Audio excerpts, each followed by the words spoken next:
caution to the conflict in Israel, but that incoming macro data, very busy week this week, that will take center stage for markets as we move through the week, according to Fundstrat Global Advisors Tom Lee, who joins us now. Tom, thanks for being here.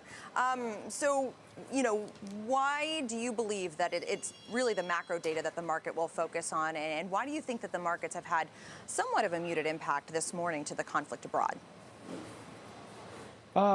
It's a great question. I mean, I guess the way I'd look at it is the stock market reaction is telling us that they are viewing the conflict as ultimately limited in time and scope. If there was a bigger sell-off, I'd actually think the market was really smelling something much more dangerous and engulfing. I know people are focused on oil and the fact that the bond markets are closed, but we can see what interest rates are likely to do tomorrow by looking at ETFs like TLT. And it looks like interest rates are falling. I mean, I think that's a more singular impact on stocks anyways. What do you think the ultimate impact of that would be? You said interest rates should decline sharply when the bond market reopens on kind of this risk-off sentiment, breaking the higher for longer fever that's existed for a while now. If that does happen, how much support do you think it actually does provide for stocks? I think it's going to be quite substantial because if we look at investors, they're looking at an economy that's been stressed and then now under increasing stress because long-term interest rates have really pushed up. I think we're seeing Fed governors starting to push back. Pushback's not the word, but start to realize that if it's term premia that's rising, that's acting as a huge drag on the economy. Well, now we have a conflict that could undermine consumer confidence. And so as a result, I think it's now changing the calculus. And I think the FOMC and the Fed are more likely to pause. I mean, to me, that's probably my big takeaway. And I think that takes away a downside case for equities.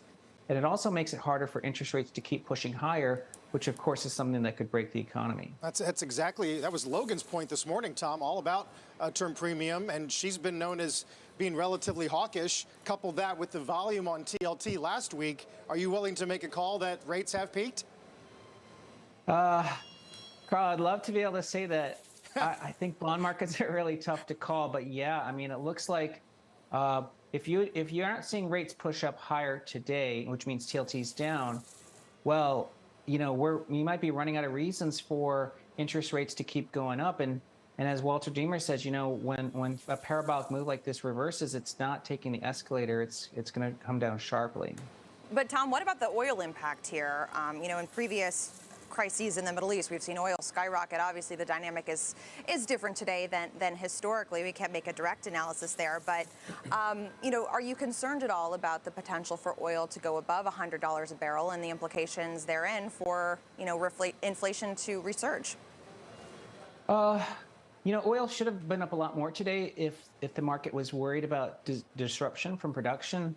I think oil really weakened. We've had supply cuts all year, and oil's been weakening because we know demand's quite weak. I don't think demand is necessarily picking up.